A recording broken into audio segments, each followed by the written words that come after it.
მოგესალმებით ძვირფასო მსმენელებო, დღეს აქ არის თეა გველესიანი, ფსიქოლოგიის დოქტორი და ეხლა უპასუხებს ჩვენ შეკითხვებს. მადლობა მოწვევისთვის.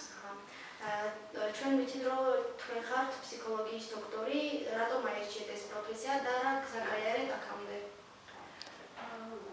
ფსიქოლოგია ავირჩიე შემთხვევით, იმიტომ რომ არქიტექტორობა მომსწორდა და მე ტესტებით ადამიანების სურვილების ქცევაზე დაკვირვებით დავინტერესდი და მე აღმოჩნდა, რომ შემიძლია რომ არქიტექტურა და ფსიქოლოგია დაუკავშირო, რომ ვიყო დიზაინერი და ჩავაბარე ფსიქოლოგიურ ფაკულტეტზე. და ახლა იქ უკვე მე ბევრი მიმართულებით ფსიქოლოგიას შევეხე, ვისწავლე, რა თქმა უნდა ძალიან მიხარობდა, რომ სწორი არჩევანი გავაკეთე, იმიტომ რომ ეს პროფესია ჩემთვის არის ძალიან ახლობელი და სიამოვნებს და მიხარია, რომ ავირჩიე ეს პროფესია, ანუ მიყვარს ის საქმე, რასაც ვაკეთებ. აქამდე როგორ მოვედი, ძირითადად ფსიქოლოგიას ვიყენებ იმისთვის, რომ ადამიანს აქვს უდიდესი შესაძლებლობა, რომ განვითარდეს. ჩვენ ვიბადებთ გარკვეული რესურსებით, მაგრამ მე მთელი ცხოვრების მანძილზე შეგვიძლია, რომ განვითაროთ ეს ჩვენი უნარები. და აი მე ვემსახურებ პრინციპში ადამიანებს ვეხმარები, რომ მათ თავიანთი სოციალური უნარების ეძახიან იმას, მაგალითად კომუნიკაციის უნარი, კონფლიქტების მართვის უნარი, ხო? აი ეს უნარები რომ განვითარონ, აი ამას ვემსახურები და მე დავინტერესდი კვლევითაც და გავხდი დოქტორი, დავიცავი დისერტაცია და ეხლა ვასწავლი უნივერსიტეტში, ჯიპაში, თბილისის სახელმწიფო უნივერსიტეტში ფსიქოლოგიას, ორგანიზაციულ ფსიქოლოგიას, ადამიანის რესურსების მართვას, ორგანიზაციულ ქცევას და მართვის ფსიქოლოგიას. და აი ეხლა ეს არის ჩემი საქმე და ტრენინგებსაც ვატარებ ასევე. მაინტერესებს რა როლს ასრულებს ფსიქოლოგია თანამედროვე საზოგადოებაში?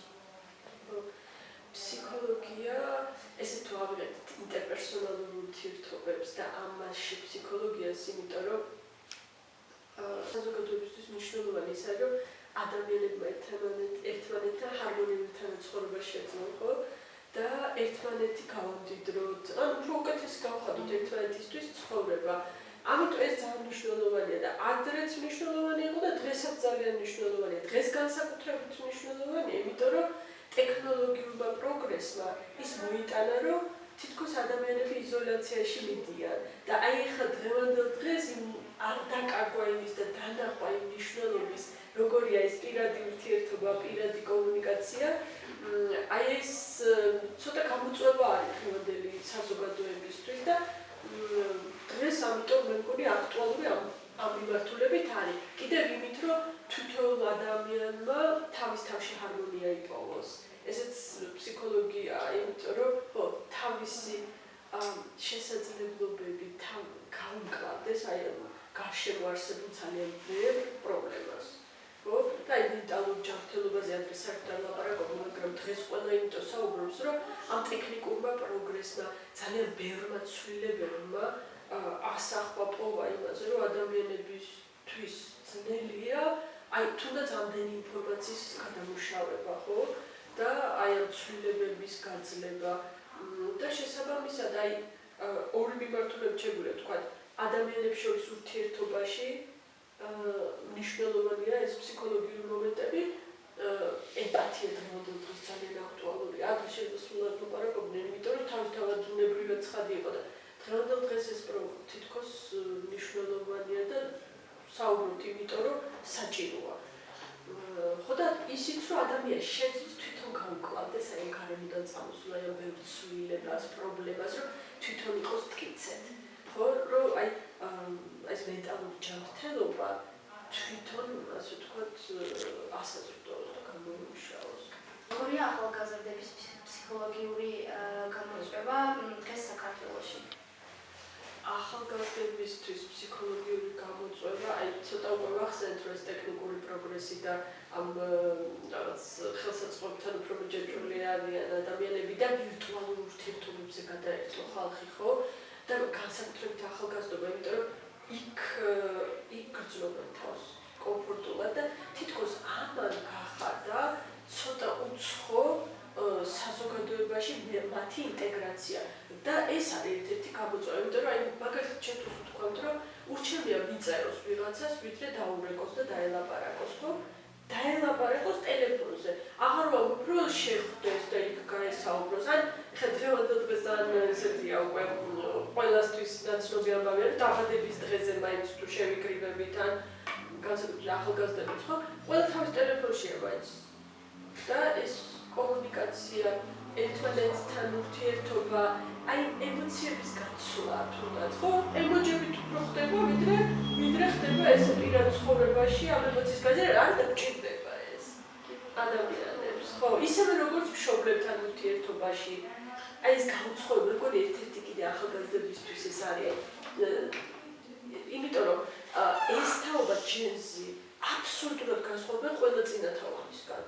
აი ამ ტექნიკური პროგრესის გამო და თითქოს არის განცდა, რომ მათი იმათ არ ესმის, იმათ აქვს განცდა, რომ ესენი არიან რაღაც უცხო პლანეტელები და აი ცოტა ეს დისტანცია არსებობს და მე მგონი ცოტა გამოწვევა არის მშობლები, იმიტომ ვახსენე, რომ ერთ ოჯახში ხდება ეს და მშობლებს არ მოწონთ მაგალითად, რომ შეიძლება ახალგაზრდა არის მუდმივად კომპიუტერში ან ტელეფონში რაღაც ვერ გავექცევით და აი მშობლების მხრიდან ეს იყოს მიღებული, თვითონ ახალგაზრდების მხრიდან გაცნობიერებული, რომ იმ მშობლისთვის უცხოა ეს, იმიტომ რომ ზოგმა შეიძლება მესიჯის გაგზავნა არ იცის, ხო დედამ ან მამამ, ხო?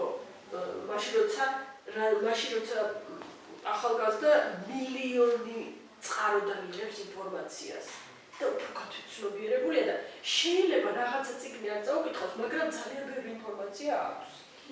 მე რა თქმა უნდა რომ წიგნის კითხვას თავისი სიამოვნება ახლავს და აი ეს თავისი ბედნიერება უნდა განიცადოს ადამიანმა, მაგრამ ნუ ახლა არ ნიშნავს ცალსახად რომ წიგნი თუ არ აქვს წაკითხული, დღევანდელი ახალგაზრდა არის გაუნათლებელი. ამას ვამბობ, ოღონდ კიდევ ის ვინც პოულობს ამ წიგნებშიც სიამოვნებას, ბედნიერებას, იმიტომ იმას სხვა აურა აქვს, იქ ისე იკეტები, რომ ხო, იქ ცხოვრობ და იქ კიდე რაღაცა ბევრს აძლევს ადამიანს. იგივე ცხოვრების სწავლას, ხო, ამ წიგნებიდან. მაგრამ უარყოთ ეს ტექნიკური პროგრესი, რა აზრი აქვს უარყოთ? ამ ტექნიკურ პროგრესს ჩვენ ვერ გავაჩერებთ. როგორ შეიძლება რომ განათლება ხელი შეუწყოს ფსიქოლოგიური კეთილდღეობის გაუმჯობესებას? ხო, განათლება ძალიან მნიშვნელოვნად უწყობს ხელს ამ ფსიქოლოგიური კეთილდღეობის გაუმჯობესებას, განვითარებას. აი დასაწყისში ვთქვი, რომ ბევრმა გაგვაჩნია ის უნარიც, რომ გადავლახოთ ბევრი წინააღმდეგობები, ვთქვათ, ხო, რომ მტკიცეები ვიყოთ და ეს ფსიქოლოგიური ტიპის, ასე ვთქვათ, ხო, ან ვინმე, რატომ ვარ, რა უნდა გავაკეთო, ან რატომ როგორ ურთიერთო, ვთქვათ, მეგობართან, მშობელთან, პრობლემა რომ ექნება ის კონფლიქტური სიტუაცია, ჩემი ბრალია, სხვისი ბრალია, მისი ბრალია. განათლება, რასაც აკეთებს, აი ეს კრიტიკული აზროვნების განვითარება, მაგალითად, რომელიც კი არ ვიბადებით ამ სოდნით, მაგრამ სწავლობთ მე, რომ რაღაცა ერთი მიმართულებით კი არ გაიგო ინფორმაცია, რომელიც სხვა მიმართულებითაც ნახო, გაანალიზო და ამ ანალიზს მიზანმიმართულად თუ არ ვისწავლთ მეთოდებს, როგორ გავაანალიზოთ, ან თვითონ თუ მიზანმიმართულად ჩვენ თავს არ მოვთხოვთ, რომ გავაანალიზო რაღაცა სიტუაცია, არ გვენდობრმან, არ ვიყო მუდმივად სპონტანური, ვსწავლობთ იმას, რომ თუნდაც ის ემოცია, სადღაც უნდა გავაჩერო, დავფიქრდე, გადაწყვეტილება ისე მივიღო. ეს უსწავლაა და ეს განათლებაა, იმიტომ რომ განათლებით შეიძლება ვისწავლოთ ის მეთოდი, რომ როგორ მივიღო გადაწყვეტილება ისე, რომ მე არ ვიდანო, როგორ მივიღო გადაწყვეტილება ისე, რომ იმ მიზანს მივახციო, რომელიც მე მაქვს. როგორ მივიღო გადაწყვეტილება ისე, რომ ნაკლები რესურსი დავხარჯო და მივიღო კარგი სასურველი შედეგი. ეს ყველაფერი არის სწავლების შედეგად და სწავლა ნიშნავს იმას, რომ ჩვენ ჩვენს თვალსაჩინოს, ანუ ვამდიდრებთ და ვამრავალფეროვნებთ. და ეს ისეთი რამეა, რომ რაც მეტი რამე იცის ადამიანმა, მით უფრო მეტი მოქნილობა აქვს ბევრ რთულ სიტუაციაში იმოქმედოს ეფექტურად. ხო ესეა და მათ შორის ეს ფსიქოლოგიური კეთილდღეობაც ხო ისე რომ მე ჩემ თავთან ჰარმონიაში ვიყო, ხო? აი ფსიქოლოგიური კეთილდღეობა ეგ არის, რომ პირველ რიგში რომ მე ეგოისტურად კი არა, მაგრამ ვიცოდი, რომ ჩემი ინტერესებისთვის შემეძლოს მე დავდგე ჩემს ადგილას. და ეს არ არის ეგოისტური, მაგრამ ამავდროულად ჩემი ინტერესებს ისე ვიცავდი, რომ სხვის ინტერესებს არ ვზღუდავდე. და ის ვინც აფასებს საკუთარ ინტერესებს, ის უფრთხილდება კიდევაც მე სხვის ინტერესებს და მე ეხლა ესეთი ადამიანები თუ ერთმანეთს ხვდებიან, იქ ხო მეტი შანსი არის, რომ კიდევ უფრო ახალი კარგი რაღაც გაჩნდება, ხო? ვიდრე მე რომ ჩემი თავი მგონია სულ მართალი და ვიღაც სხვას კიდე სულ თავის თავი მგონია მართალი და გოგონია ეს არის ჩნდელაც მაქვს ეს არის ერთი სიმართლე და მე იმის იქით არ არსებობს. არასოდეს არ მოუწნე.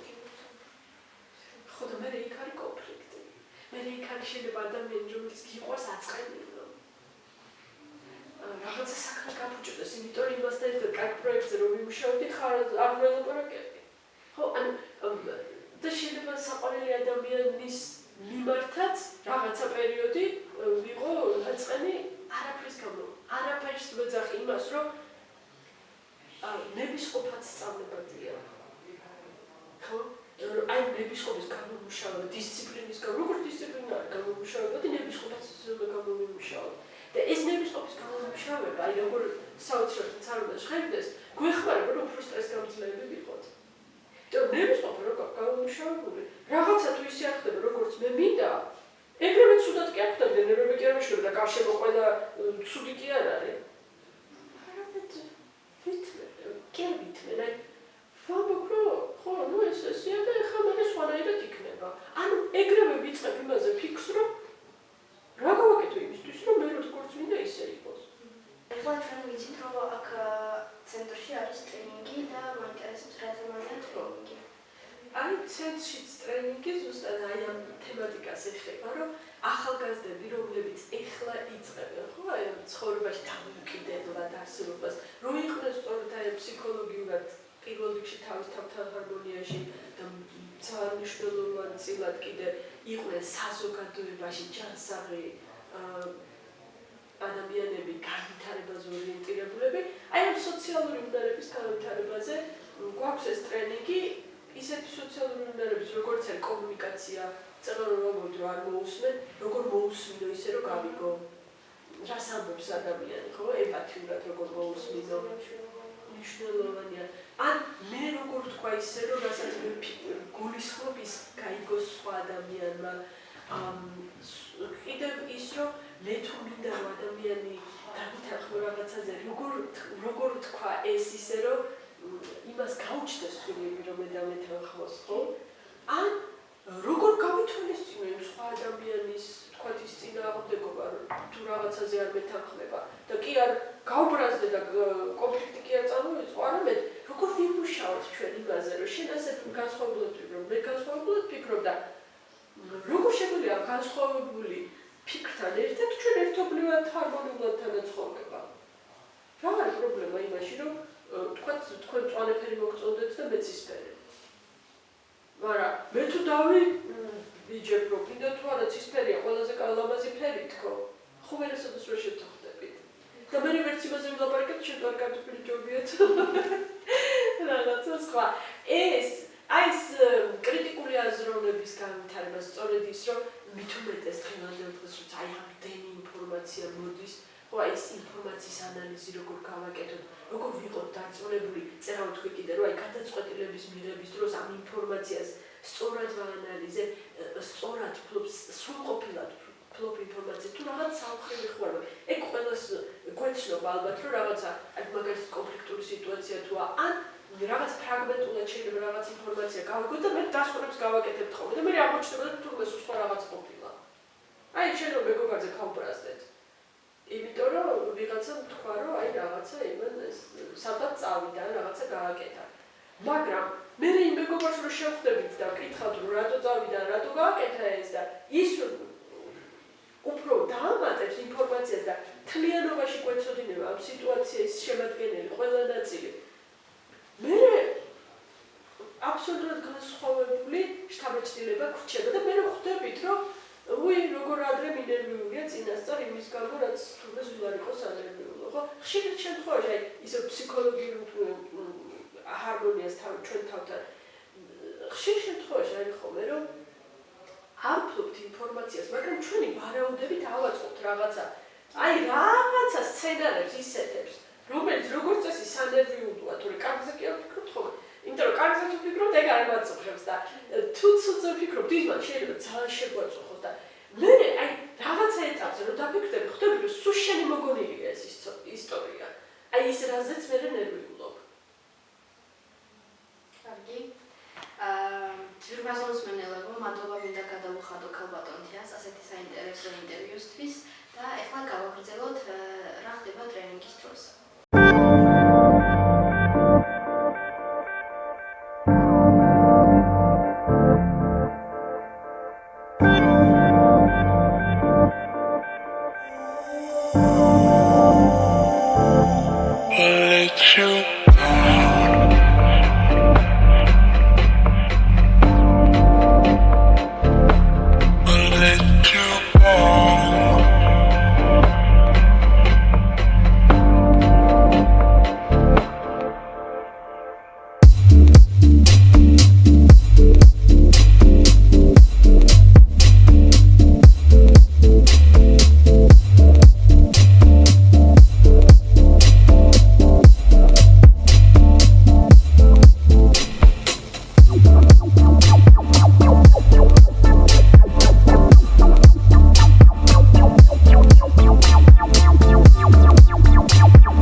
აქვთ მკაფიო წარმოდგენა მომავალზე.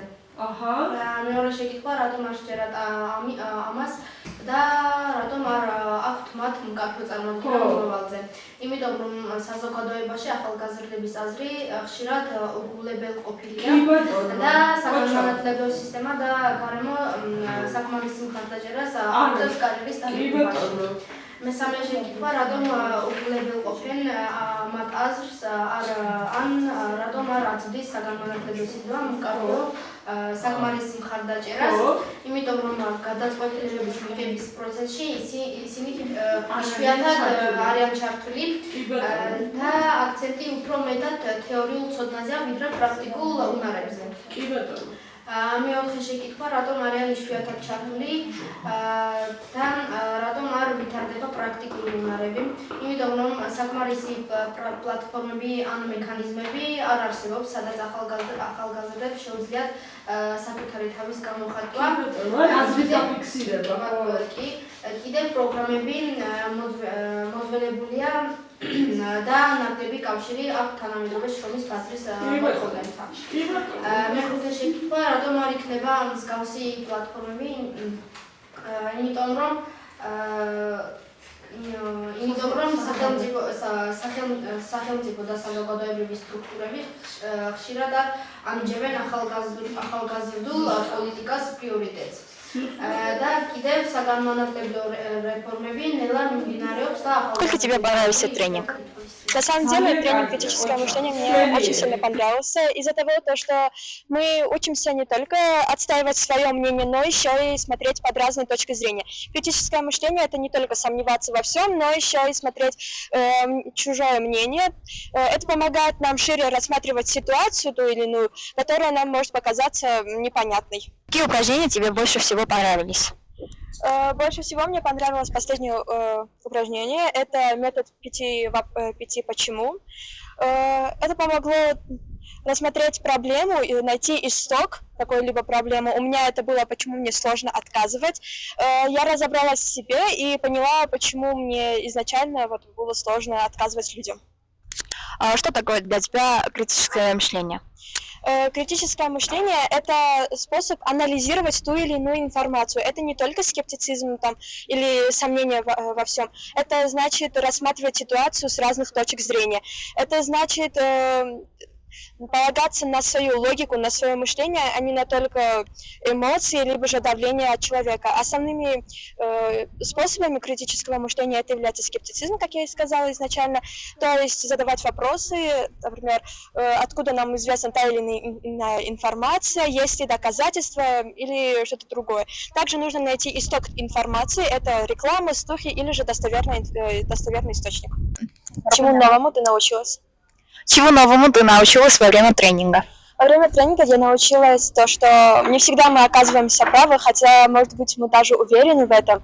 Нужно посмотреть на ситуацию с другой стороны и понять то, что человек, который нам пытается что-то объяснить, тоже является прав со своей точки зрения.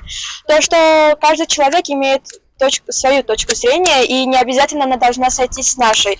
И каждый из нас может быть прав, и это нужно принять, хотя многие... Хотела бы ты снова принять участие в подобном тренинге?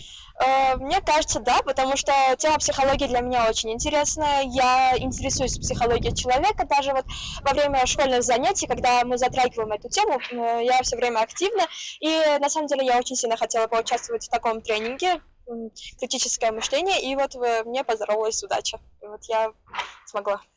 Можешь применить получение знаний в реальной жизни? В реальной жизни эти знания очень полезны, потому что вокруг нас, особенно в нашем городе, все люди думают, что они правы и все.